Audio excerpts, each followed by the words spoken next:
ഇന്ന് രണ്ട് കൂട്ടുകാരും നമ്മളെ കാണുവാനായിട്ട് വന്നിട്ടുണ്ട്.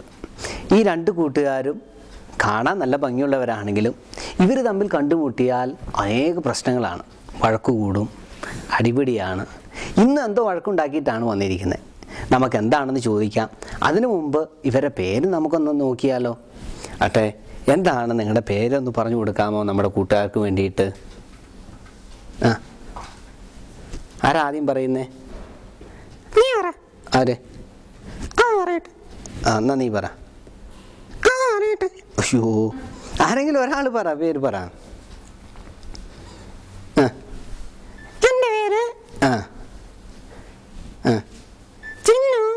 ഇവന്റെ പേര് ചിന്നു എന്നാണ്. ആട്ടെ, നിന്റെ പേരെന്താ? എൻ്റെ പേര് കിട്ടു. കിട്ടു എന്നാണ് ഇവൻ്റെ പേര്. നല്ല പേരാ അല്ലേ? ചിന്നുവും കിട്ടും കൂട്ടുകൂടിയാൽ വഴക്ക് കൂടുന്നവരാണ്. ഇന്നെന്താണ് നിങ്ങൾ തമ്മിൽ വഴക്കുണ്ടാക്കിയത്? എന്ത് കാരണത്താലാണ്?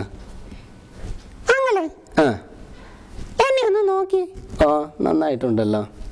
എന്നെ കാണാൻ ഒരു സുന്ദരിയല്ലേ? നിന്നെ കാണാൻ സുന്ദരിയല്ലേ എന്ന്? നീ ഒരു സുന്ദരി തന്നെയാണ്. എന്താ പറഞ്ഞേ? ഞാനൊരു സുന്ദരിയല്ലെന്ന്. അയ്യോ, ഇവൻ പറയാ ഇവളൊരു സുന്ദരിയല്ലെന്ന്. അടാ, അപ്പൊ നീ എന്നാടാ പറഞ്ഞേ? അങ്കിൾ, എന്നെ കാണാൻ ഒരു ഭംഗിയുമില്ലെന്നാ ഇവള് പറയുന്നേ. അത് ശരി, ഞാനല്ലേ അങ്കിൾ സുന്ദരൻ? അപ്പം ഇവരുടെ വിഷയം മനസ്സിലായോ? ഇവരിൽ ആരാണ് സുന്ദരൻ എന്നുള്ളതാണ്, അല്ലെങ്കിൽ സൗന്ദര്യമുള്ളത് ആർക്കാണെന്നുള്ളതാണ് ഇവരുടെ വിഷയം. അപ്പം നിങ്ങൾ എന്തിനാ എന്നെ കാണാൻ വന്നേ? അങ്കിൾ പറഞ്ഞാൽ മതി. ഞാൻ പറയണമെന്നാ പറയുന്നേ. എന്നാ പറഞ്ഞേക്കാം അല്ലേ? ഇവനെ കാണാൻ വലിയ കുഴപ്പമില്ല, കാണാൻ നല്ല ഭംഗിയുണ്ട്. Thank you uncle. ഇവളെ കാണാനോ? നിന്നെയും കാണാൻ കുഴപ്പമില്ല. അപ്പം ഇവർ രണ്ടുപേരെയും കാണാൻ ഭംഗിയുണ്ട്. പക്ഷേ നിങ്ങളെക്കാൾ സൗന്ദര്യമുള്ള ആൾക്കാർ വേറെയുണ്ട്. അതാണ് ഞാൻ മാത്രമല്ല, ലോകത്തിലെ സകല മനുഷ്യരും കാണുവാൻ ഭംഗിയുള്ളതാണ്. ദൈവം സൃഷ്ടിച്ച സൃഷ്ടികളിൽ ഏറ്റവും ഭംഗിയുള്ളത് മനുഷ്യരാണ്. അങ്കിൾ പറഞ്ഞു തരാം. ദൈവം നിങ്ങളെല്ലാം സൃഷ്ടിച്ചത് എങ്ങനെയാണ്? എങ്ങനെയാ? എനിക്കറിയത്തില്ല. നിനക്കറിയാവടാ? എനിക്കറിയത്തില്ല. എങ്ങനെയാ അങ്കിൾ? ദൈവം ഇവരെല്ലാം സൃഷ്ടിച്ചത് ഉണ്ടാകട്ടെ എന്ന് പറഞ്ഞപ്പോൾ ഇവരെല്ലാം ഉണ്ടായി. ഒട്ടകമുണ്ടായി, കഴുതിയുണ്ടായി, സീബ്രയുണ്ടായി, മുയലുണ്ടായി. പക്ഷെ മനുഷ്യൻ മാത്രം ഉണ്ടായില്ല. ബാക്കി എല്ലാ മൃഗങ്ങളും ഉണ്ടായി. എൻ്റെ വല്യപ്പനും ഉണ്ട്.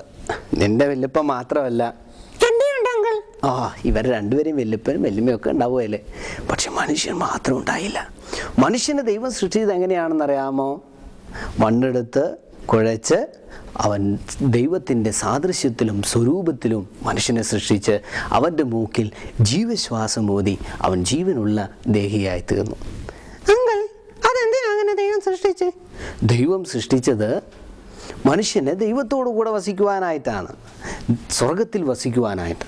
സ്വർഗമോ? അതെന്താ? സ്വർഗം എന്ന് പറയുന്ന സ്ഥലം വളരെ മനോഹരമായിരിക്കുന്ന സ്ഥലമാണ്. അവിടുത്തെ തെരുവീതികളെല്ലാം സ്വർണം കൊണ്ടാണെന്ന് ദൈവവചനത്തിൽ വായിക്കുന്നു. ഈ സ്വർഗം മനോഹരമായിരിക്കുവാൻ കാരണം എന്താണെന്നറിയാമോ?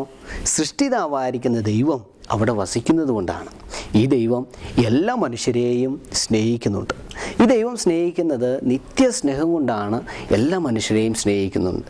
ഈ ദൈവം വസിക്കുന്ന സ്ഥലത്ത് എല്ലാ മനുഷ്യരും പോകണമെന്ന് ദൈവം ആഗ്രഹിക്കുന്നുണ്ട്. പക്ഷേ അതിന് തടസ്സമായിട്ട് ഒരു കാര്യമുണ്ട്. എന്താണെന്ന്? പാപം. മനുഷ്യൻ നുണ പറയുന്നത്, കള്ളം പറയുന്നത്, അസൂയപ്പെടുന്നത്, അങ്ങനെയുള്ള ദൈവത്തിന് ഇഷ്ടമില്ലാത്ത കാര്യങ്ങൾ മനുഷ്യരെല്ലാം ചെയ്യുന്നത് ദൈവത്തിന് ഇഷ്ടമല്ല. അതാണ് പാപമെന്ന് പറയുന്നത്. പരിഹാരമുണ്ട്. ദൈവം മനുഷ്യനെ സ്നേഹിക്കുന്നതുകൊണ്ട് ദൈവം തന്നെ മനുഷ്യനായിട്ട് ഭൂമിയിലേക്ക് വന്നു. അവൻ്റെ പേരാണ് കർത്താവായ യേശുക്രിസ്തു.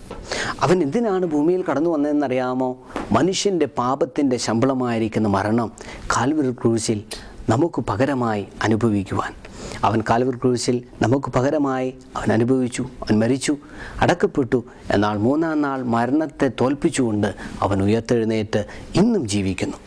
ഈ ഉയർത്തെഴുന്നേറ്റ് യേശുക്രിസ്തുവിലൂടെ എല്ലാ മനുഷ്യനും ഒരു സമ്മാനം കൊടുക്കുവാനായിട്ട് ദൈവം ആഗ്രഹിക്കുന്നുണ്ട്. അതെന്താ അങ്കിൾ? ഒരു പുതിയ ജീവിതം. പുതിയ ജീവിതമോ? അതെന്താ അങ്കിൾ? പുതിയ ജീവിതം എന്ന് പറഞ്ഞാൽ തെറ്റിനോട് വിട പറയുന്ന, പാപത്തോട് വിട പറയുന്ന, സ്വർഗത്തിലേക്ക് നമ്മെ നയിക്കുന്ന പുതിയ ജീവിതം. ഇത് ലഭിക്കണമെങ്കിൽ നാം കർത്താവായ യേശുക്രിസ്തുവിൽ വിശ്വസിക്കണം.